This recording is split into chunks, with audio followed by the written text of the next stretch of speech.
Thank you for joining us for the 2-minute drills from behind the camera. This is Aram Talegian, San Gabriel Valley Newspaper Group football writer, joined by, on the left, San Gabriel Valley Tribune Prep Sports editor Fred J. Robledo, and on the right, Pasadena Star News Prep Sports editor Steve Ramirez. Guys, the reason why we have you side by side is we have a nice crossover game of traditional powers going down Friday night at Thyberg Field at West Covina High School. West Covina, 7-4, the defending Southeast Division champions, 2 times over, hosting Muir, 8-3, the Pacific League champs. Freddie, I know this one's right up your alley. You're going to be out there. This one has a lot of meaning to you across the board. This is a battleground game in my neighborhood, in my family. My mom and dad both went to John Muir. They graduated there. My brother Steve, he graduated from West Covina. So at home, this is a battle of the alumni. Of course, I went to Edgewood. So I'm kind of neutral to the whole thing, but I grew up watching Muir. I obviously covered them when I was in Pasadena. West Covina obviously is our local school, and I know Coach Muir, he went to Edgewood. It's a special game. I've always wanted to see these teams meet in the playoffs or meet in a non-league game, and we finally have it. And I think it's a really big toss-up game, Steve, because I think both teams, Muir's a team.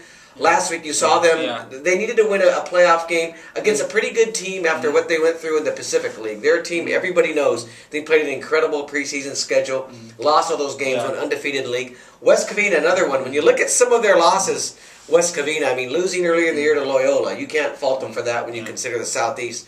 They had some hiccups in league while they were injured, but this team, they feel like in their heart of hearts, they've got it rolling right now. They feel like they're still the defending champions. Despite what the La Miradas and the Lucernas have done this year, they've looked like the true heavyweights, and Muir even has looked good. But West Covina feels like they're a team that has to be reckoned with, and I think it sets up as a great game. Yeah, both teams are playing very well right now.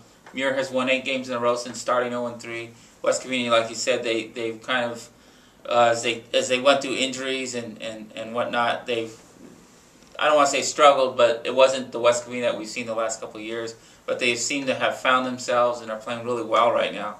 So it's going to go. It's going to be a pretty good game, I think. Yeah, Aaron, what do you think? You saw West Covina last week. How far have they come? I've seen both teams this year, which is kind of cool. West Covina, I don't know how far they've come, but I know that they're doing something very smart coaching-wise. They are concentrating on what they do best. They're running the ball. Yeah, they've gone back. They've tried a lot of things, but they know what works best now. And their defense looked, off the charts last week against Paramount.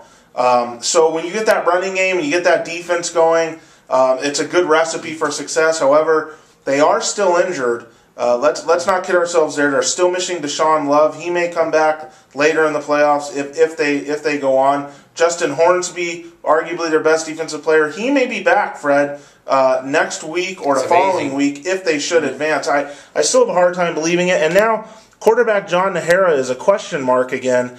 He injured his other knee in the game against Paramount, and Coach Majori said he just doesn't know there. He's a game-time decision. So you hope they don't have to put noodles. But the good news is they have Josh Best probably coming back maybe this week or the next. So, we'll see. This team, they fought through all their injuries. They looked great last week. The defense looked great. And I've seen Muir, and I saw Muir play against Burbank in the league championship for the Pacific there. And I was impressed by Muir. This game's tough because I think Muir has the athletes to offset West Covina's athletes, and we can get into how all that's going to mesh right now with picks in this game. And I'll let you start it off, Fred, on who you like and why.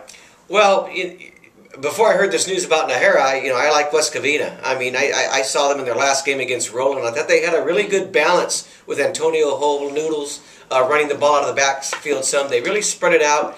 They were playing good defense, but I thought Nahara, he didn't throw the ball a lot, but he threw it enough and on big plays where they really needed it. Now, I saw him earlier in the year when they didn't have Nahara, and they weren't the same team. I think Noodles is the quarterback of the future, but I think they need him in the backfield when you talk about the pieces that they're already missing. Now someone like Muir, the key for me in this game, Steve, early on in that fourth quarter, like Aaron suggested, Muir wants to, going back to, West Covina's going back to ground and pound.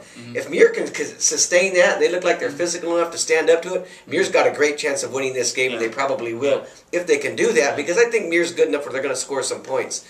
But I started this week taking West Covina. I thought, look, these last couple weeks, what they did to Roland, really blowing them out, a Roland team who's done well against everyone else in the Hacienda, then taking a team like Paramount that was 8-2, that has a little history with some of our area teams, has done well to blow them out the way they did, I think says a lot about West Covina, where they are right now. Mike Majori saying they're playing their best football of the season. So I have to think, and like not knowing whether Nahara's going to play on Friday, I'm taking this pick assuming that he's going to be ready and they're going to be ready, and I'm taking West Covina, but I think it's a close game. Yeah, it's going to be a very close game, but I kind of like what Muir kind of is bringing to the table. I like what they did against Cal. They really jumped on Cal early.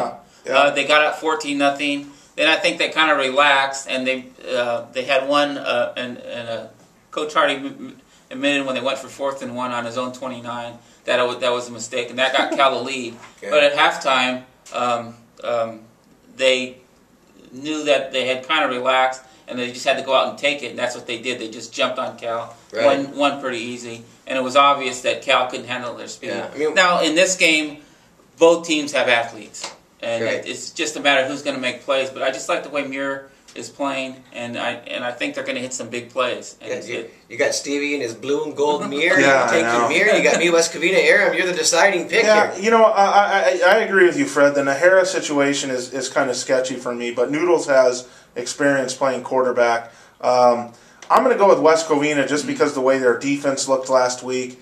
And I like the way Aaron Salgado's running the ball. He's been great. I think I'm pretty confident in saying this is the best team that Muir's played since back, week 3 or whatever, early in the season when they played Upland, Alemany, and Rancho. This is the best team they've seen since then.